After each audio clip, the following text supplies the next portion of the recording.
Welcome back. Well, today I found myself at Bedford again, and this, in fact, was not a planned trip.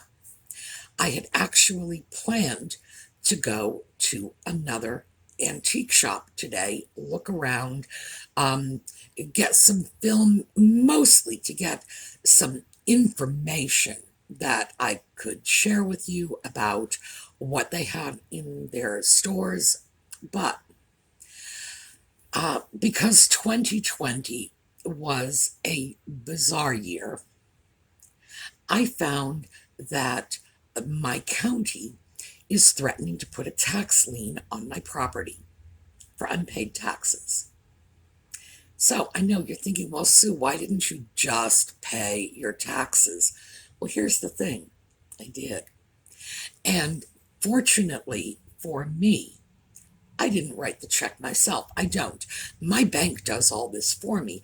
I just go online and say, give these people a check for X number of dollars, and they do it. And I don't even need to pay for the stamp. So, when I found out the tax payment was missing in action, I contacted my bank. They wrote up a lovely letter saying, we sent this out. Here you go. Here's all our information. And now it's the county's job to find that check.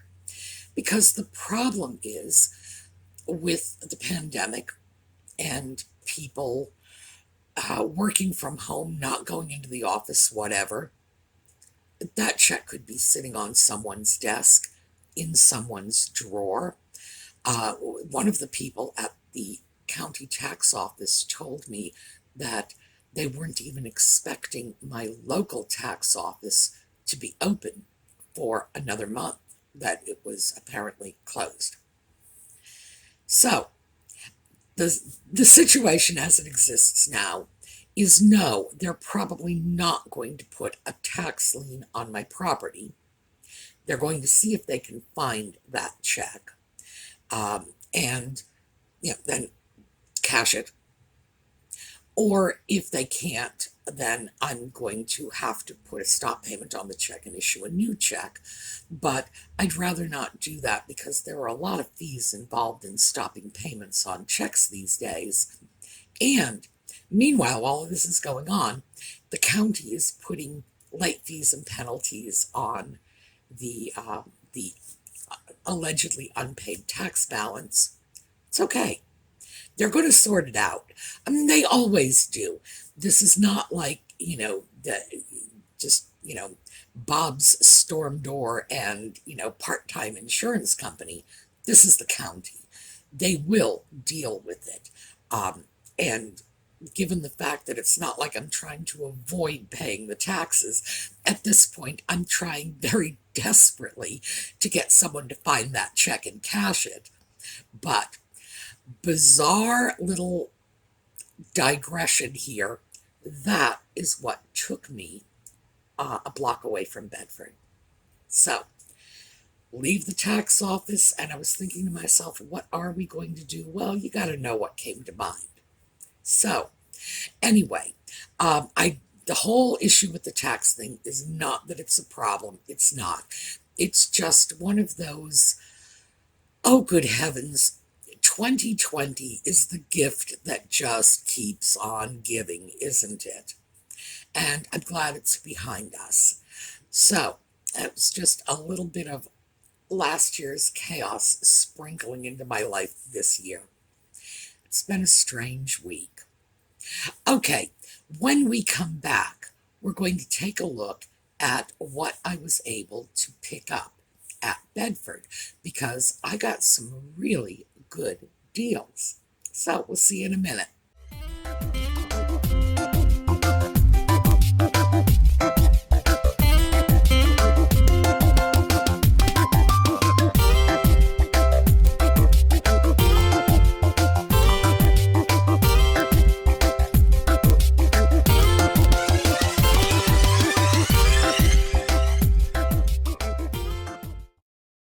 Okay, well, these days when I go to Bedford, I like to start on the second floor.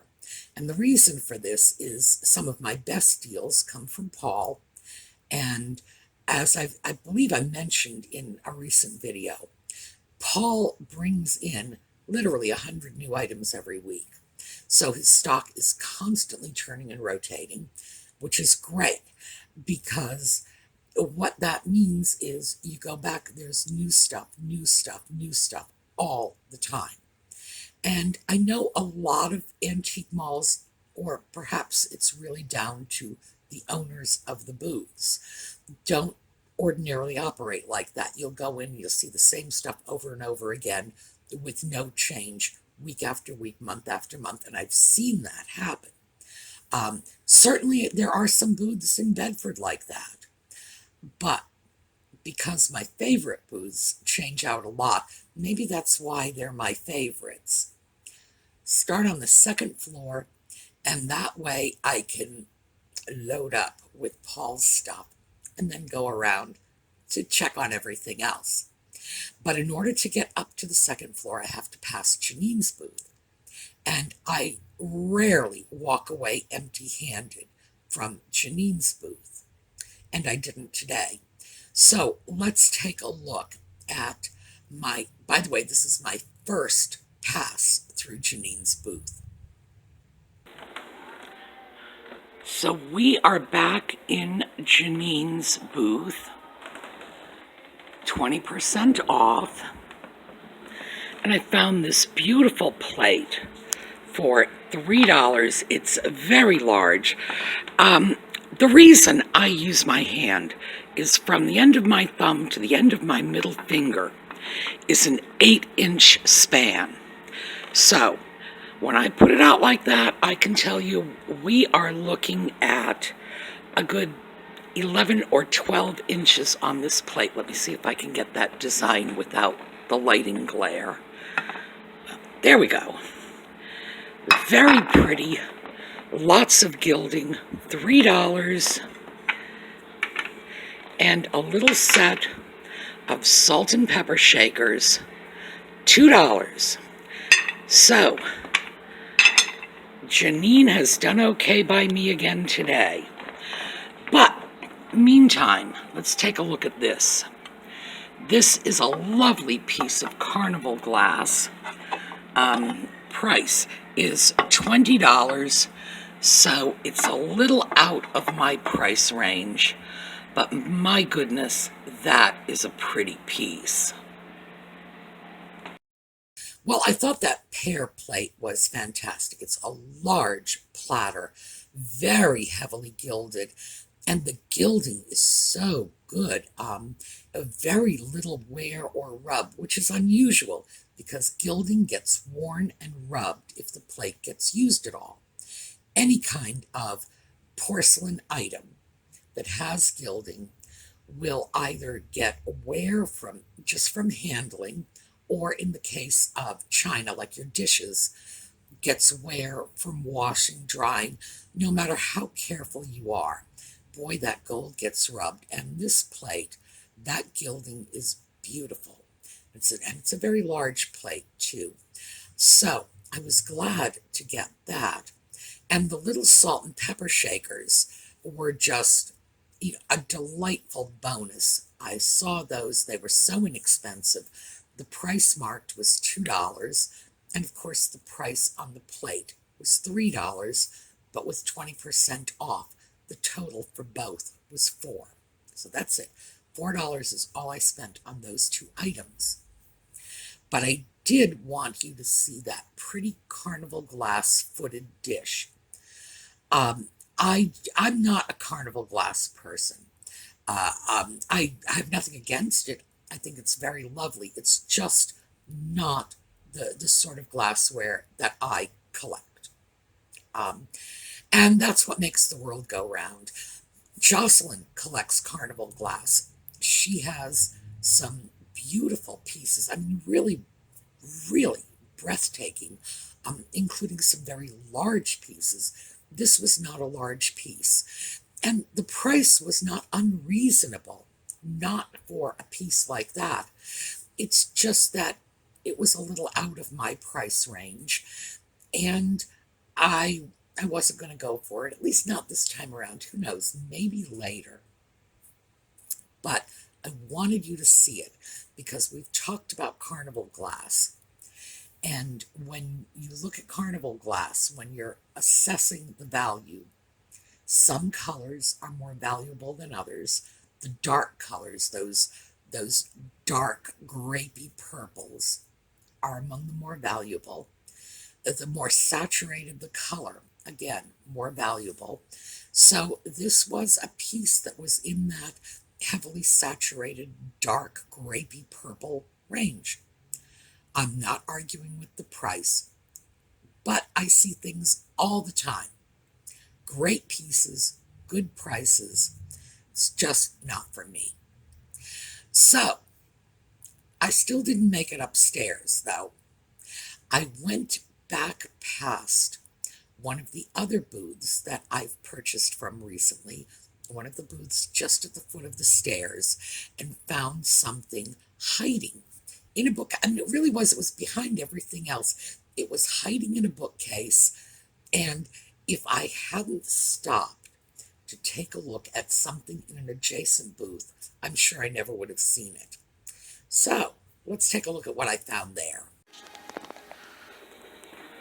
Well, this booth is the one just before the stairs. You can see the stair railing behind the mirror. And 20% off. So let's go over here. And once again, I am swimming in teapots. This is a beautiful Japanese piece. I've handled a lot of teapots like this. This was not a very uncommon design, but it's a good size. Here we go again. We're looking at about 7 inches tall and probably 9 inches across. $8. 20% off brings that down to $6.40. So, yes, please. Well, I've come across a lot of teapots, coffee pots, chocolate pots lately, and I had stopped buying them for a while. But, gee, this one, no. I've handled cheap teapots like this before in my Etsy shop, and I know they are popular. And the condition on this is so good. And that sort of dark black brown, if you hold it to a light, you can see that what it really is just super dark brown. But it does look black. When I say super dark brown, the color of dark chocolate. But it looks black when you look at it casually. Pieces like that are lovely. You know, Japan made. The price was $8, but that booth was also 20% off. So my cost on that was $6.40 for a really nice large teapot. This is, sort of tea service for the family, I'm guessing. Well, not the Brady Bunch, but a normal-sized family. And very nice pieces. People like those Japanese teapots. They're very attractive and they resonate, at least with my buyers. So I was quite happy to get that. But at this point, I'm supposed to be heading up to the second floor, and I didn't want to go up with my bag full of little porcelain bits from the first floor. So I went back to put them to the register, where they pack them up for me and so on. In order to do this, I have to pass by Janine's shop again. And this time, my eyes were looking in the right direction, down at floor level, and I found something else. So this is my second pass through Janine's booth. So let's take a look. Okay, we're back to Janine's booth because I had to pass by again as I was bringing the teapot back to the register before going to the second floor. And look what I found tucked way down in this little cubby here. $6. Brass enamel China or India would be my guess, frankly, based on the design. I would say India, but we'll do a little research on it. Very pretty set. $6, very good price. And remember, 20% off. Yes, another salt and pepper shaker set. This was enameled brass. When I first looked at it, I had said, well, I know a lot of these came from China. Didn't look like a Chinese design. I said, well, then it's probably India, because that was the second largest manufacturer of pieces like this. But as I thought about it, it could also be Middle Eastern, because they too work with enamel on brass. Just, I don't want to say not to the extent of China and India, but we do not import from the Middle East to the extent that we do from China and India. So I'm going to have to do a little looking at that. I'm still probably 60% convinced it's Indian, but now I'm thinking maybe I'm about 30% convinced that it's Middle Eastern. So I'm going to have to do my homework on that. Nice little piece, different, interesting, exotic. And that is exactly what I tend to look for when I look at salt and pepper shaker sets. Are they interesting? Are they different? And exotic is just a wonderful plus, because I think people like exotic. I know I do. And I know that most of the homes that I admire, when I go in and look at the way someone has decorated, I love the little international touches you see. It's a very boho thing to do. Little bits of, oh, the salt and pepper shakers are from India, and the coffee cups are from Malaysia or South America or something like that. I love it, because what that tells me is I'm in a home where people have actually taken the time to pick out their stuff individually, rather than just say, oh, I saw a magazine and I'm going to go get every single thing I saw in that room. That sort of 50s Leave It to Beaver decorating style, matchy-matchy. And you all know how I feel about matchy-matchy. So I was glad to get those, and I was so glad because I had walked right past them and hadn't seen them. So, lesson to be learned, take a different path every now and then, because you don't always see what's literally right in front of you. All right, next up, I finally did make it up to the second floor. And the first item I saw, not something I'm going to buy, not something I deal with, not something that this channel ordinarily deals with at all in any way, but I thought you really might like to see this. For those of you who like vintage clothing, let's take a look at this. I'm going to go in closer and show it to you without the apron. All right, here we go. Look at this. There's definitely damage here, but let's pick up this apron a little. All right.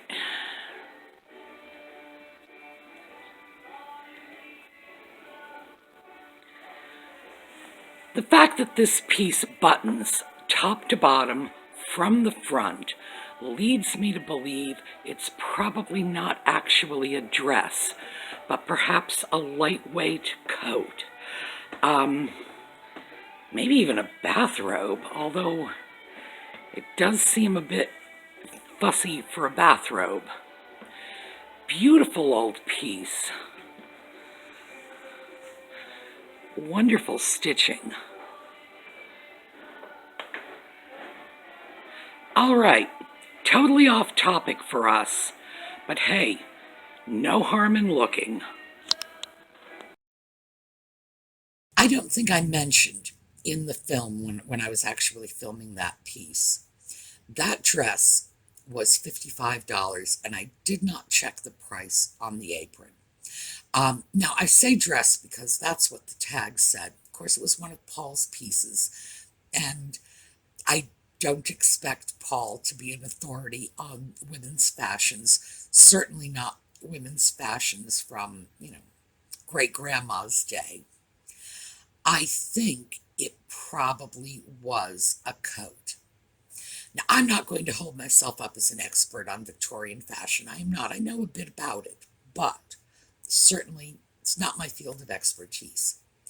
The reason I would say it was a coat was, first of all, those large covered buttons. Victorian dresses ordinarily buttoned down the back, not down the front. And because, they were Victorians, and buttoning down the front probably would have seemed rather risque to them. Also, the fact that it buttoned all the way down does suggest to me that it might have been a coat rather than a dress. Be that as it may, there is a huge market out there for antique clothing. Now, vintage clothing all by itself is a very large market, and there are people who specialize in vintage clothing. There are stores that specialize in vintage clothing, in addition to just individuals who might be selling in antique booths at in larger antique malls or online. It has really taken off, and antique clothing is just it goes right through the roof. Personally, I attribute that to the cosplayers. And we've talked about this before. These are people who get dressed up in costumes, not necessarily historical period costumes. Cosplays, everything. It's that from the kids getting dressed up in these wildly imaginative steampunk outfits to dressing like their favorite superhero to what they call mashups, which is combinations of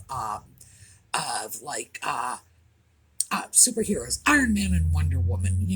So the way they will create a blend of two totally different things. It's not just kids. I tend to think of them as kids because the ones that I have the greatest exposure to are young people. So delightful. But there are older people doing it too. And cosplay, the whole world of cosplay, gained prominence following the emergence of the Renaissance fairs. And that was something that came about, well, the Society for Creative Anachronism, which is where people go out and dress up like medieval people. That was around when I was a teenager because I knew someone who belonged to it, which is how I even knew the name, lo, those many years ago. And then you had people like the Civil War reenactors or the Revolutionary War reenactors go out in period costumes, and that eventually gave way from historical costuming to fantasy costuming. And people will get dressed up. I mentioned before Iron Man, Wonder Woman, the Queen of Hearts, anything you can think of, Darth Vader. I, I don't have enough of an imagination to just go riffing on this, but these costume characters and the people playing in these costumes, they have conventions, they get together. It's sort of a whole big hobby for them. I think it's wonderful. I love watching this sort of thing. I don't do it, but I enjoy it as a spectator. And it's becoming more and more popular. So when you see antique clothing like this, you have to know that the cosplayers and the historical reenactors are your market.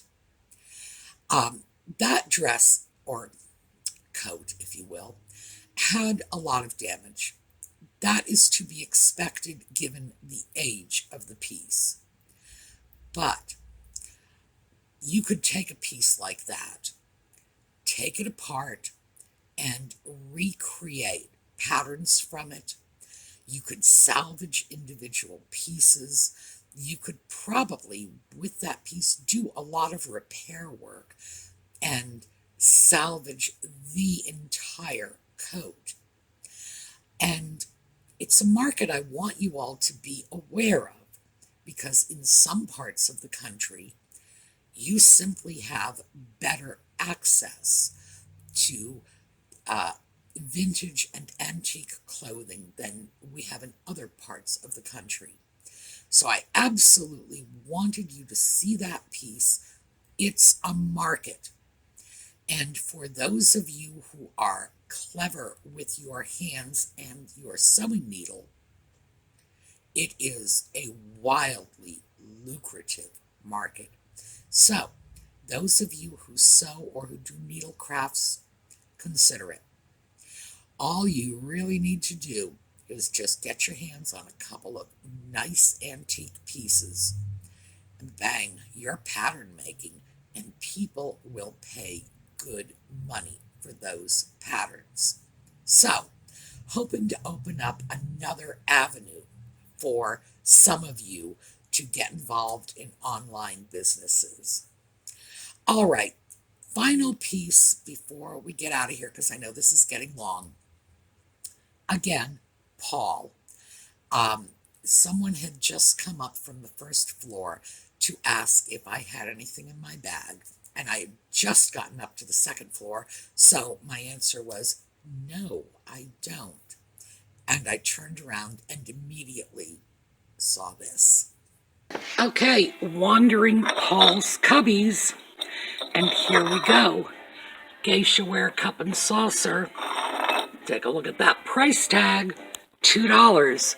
Oh my, yes, coming home with me. Yes, a lovely little geishaware cup and saucer, only $2.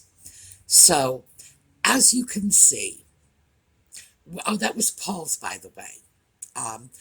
As you can see, absolutely thrift store prices, even the items that were not initially marked for $1 or $2. With the booth discounts, that's what they turned into in the end. So I considered this to be a pretty productive trip. I have more from this, and I will get to that next week, because tomorrow is Project Sunday, so we're going to do a jewelry project tomorrow.